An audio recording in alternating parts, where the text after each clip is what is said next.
Hilton Tarrant there with your business news headlines. David Shapiro is with me now. He's from Sasfin.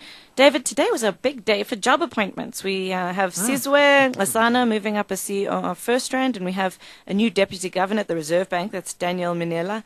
What do you think of Sizwe's appointment?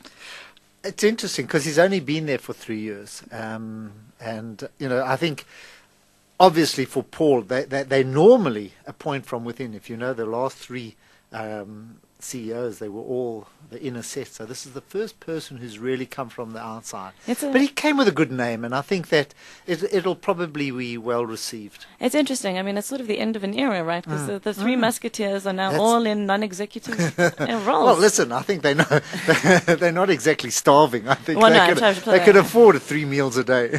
I certainly hope so. Hope that shareholders hope so too. I spoke to Daniel Minela, the new Reserve Bank deputy governor, earlier, and we'll hear that interview in a bit. One thing was interesting is he has an investment banking background. So what kind of signal does it send, if they appoint somebody like that? We're still not sure. It doesn't necessarily mean that the next governor will come from the three deputies. I think they all perform roles within the within the Reserve Bank. So I don't know whether it's now moving towards Tito resigning. He reckons he's got still, I don't know if you read the interview, he says he's got another 15 years of working life. What concerned me, there was a lot of talk about even Jill Marcus making a return. Making a return.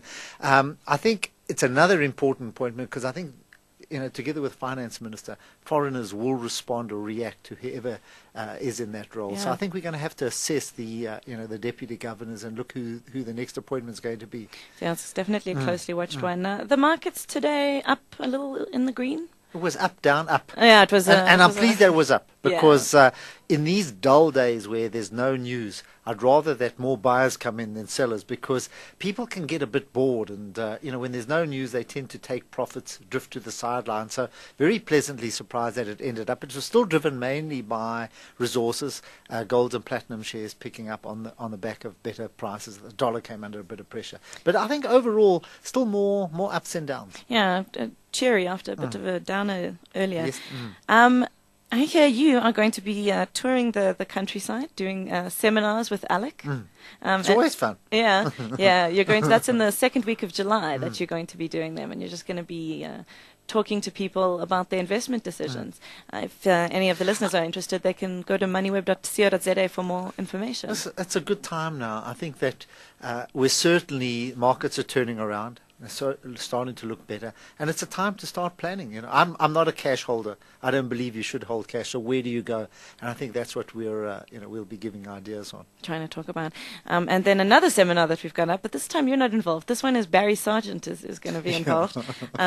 So I'm definitely not going to miss it on the 18th of June. You're missing out. If you don't go, you've missed a real sight. It's 18th of June, 7:30 in the morning at the JSE, and the cost is 250 Rand.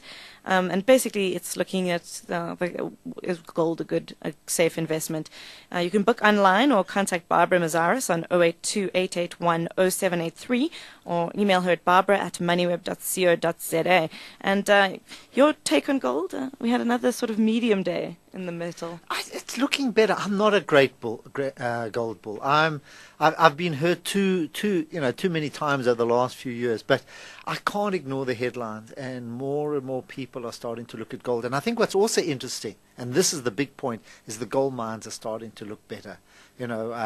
Production starting to pick up, costs starting to come down, helped by the gold price. So the outlook for gold shares, I must say, is looking a lot more attractive than it has for a long time. David Shapiro is with Sasfin, and you're listening to SFM's Market Update with Moneyweb, brought to you by Discovery Invest, a licensed financial services provider. If you were invested in the JSE All-Share Index, you could have lost 24% of your investment since September last year. But what if there was a risk-free way to recover some of your losses? If you're insured with Discovery Life, you can take advantage of the upfront investment integrator from Discovery Invest. Just invest in a 10-year endowment, and will immediately boost your investment by up to 26%. And the boosted amount is guaranteed to grow at 6% yearly. Which just goes to show, success is inevitable with Discovery Invest. An authorized financial services provider. Terms and conditions apply. Have you heard the news? Dawnwing, your preferred domestic express company, has spread its wings. We're now delivering to, well, anywhere on the planet. From Cape to Cairo, Paris to Paris, or Joburg to Bahrain. They'll not only deliver your documents